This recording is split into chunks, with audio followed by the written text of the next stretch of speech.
It's the best time in history to be a PC gamer.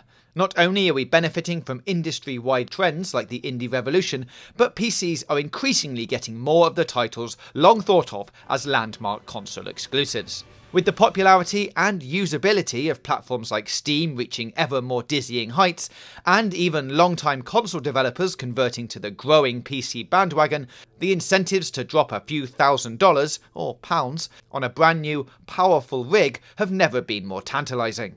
But what are the best PC games to play right now? Here are 10 of the most incredible experiences you can have with a mouse and keyboard.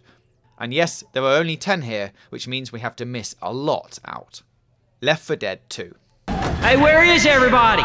Hello? You know a game must be good when thousands of supposed boycotters buy and play it on release day anyway. Even though Left 4 Dead 2 defies the Valve sequel schedule we all know and love, we didn't have to wait a decade for this one, its existence is totally justified by one simple fact. Left 4 Dead 2 does everything that its stellar predecessor does, only better.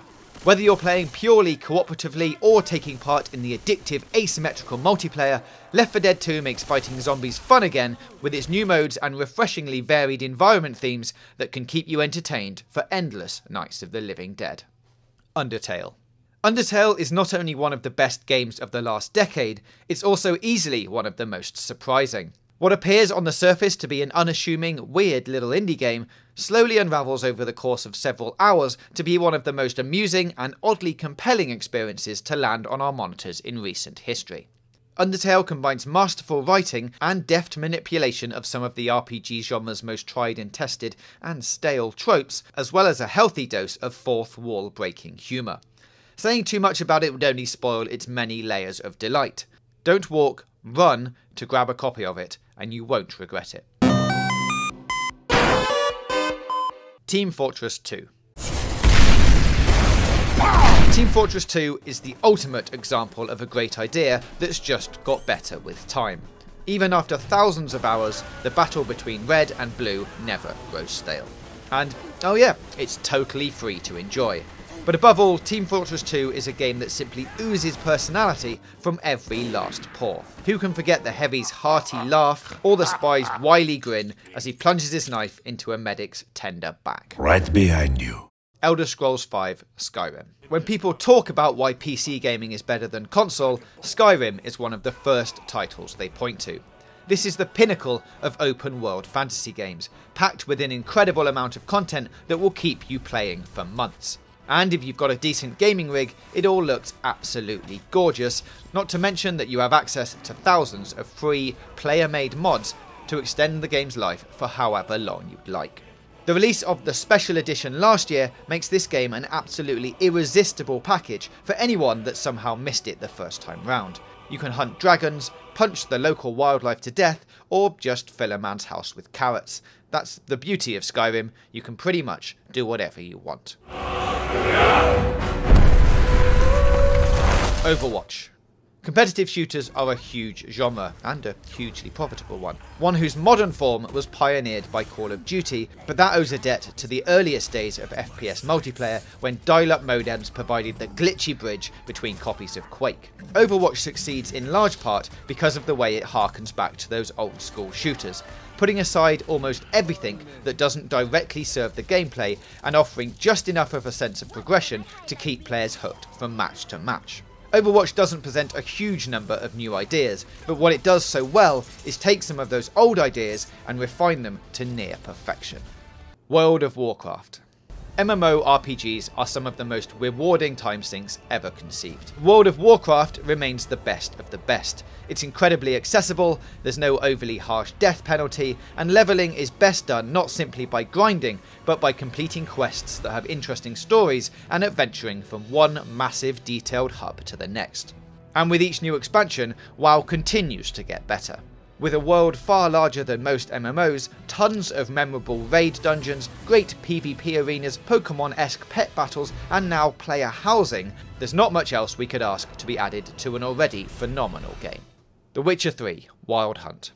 Yes, the first two games were much less ambitious, inevitably hamstrung by smaller budgets and resources and a more constrained development window. The Witcher 3, by comparison, continues the strong tradition of some of the industry's best storytelling, but also pairs that with excellent writing and truly compelling gameplay. It takes some of the best features of the second game and hones them to a razor's edge, then drops the entire experience into a vast open world populated by fantastic creatures. The third game sets us loose in one of the best fantasy worlds in gaming history, and gives us the tools to make that world feel like home, if a slightly demented, slightly darker version of home than we might be accustomed to.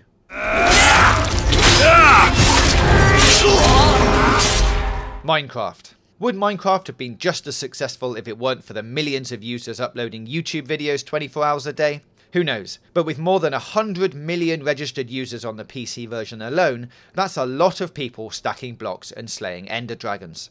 Part of the appeal is that you can play any way you choose, whether that's rebuilding the world of Game of Thrones or crafting your own personal cozy shack. But watching someone else play can be just as entertaining, because the possibilities are endless when a game hands over control to a creative player. And, like most things in life, it's always better with a friend. BioShock. Released for the PC in 2007, and now part of the BioShock collection, the first game explores the consequences of unchecked human ambition to pitch-perfect effect. The game pioneers new methods of interactive storytelling, be it through now trite cassette playback sequences or clues painted, usually in blood, on the walls. The game also riffs on the FPS genre by introducing the magic-like plasmid powers. Rarely does a game come along that takes as many risks as BioShock, and even more rarely does it succeed in being so wildly entertaining. Portal 2.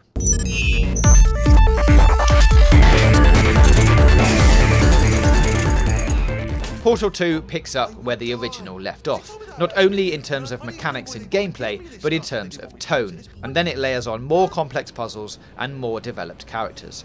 Not only is the base single-player game longer, more involved and more complex, but Portal 2 also introduces a suite of cooperative challenges that test not only your ability to solve reality-bending challenges, but also to coordinate your efforts with a friend. Those co-op puzzles remain some of the best ever devised for a video game, and the multiplayer even features its own characters and narrative. The entire package is a sterling example of how to build up a sequel that not only expands on the ideas of the original, but improves on them in almost every way. Don't disappoint me. And that completes our list of the 10 best games you can play on PC right now. Because it's only a top 10, there are so many stellar games that didn't make the list, so please let your fellow gamers know about your choices in the comments below. You can click the boxes on the left for more content from us, and don't forget to hit that big button in the middle to subscribe for more gaming news, reviews, previews and features right here on GamesRadar+.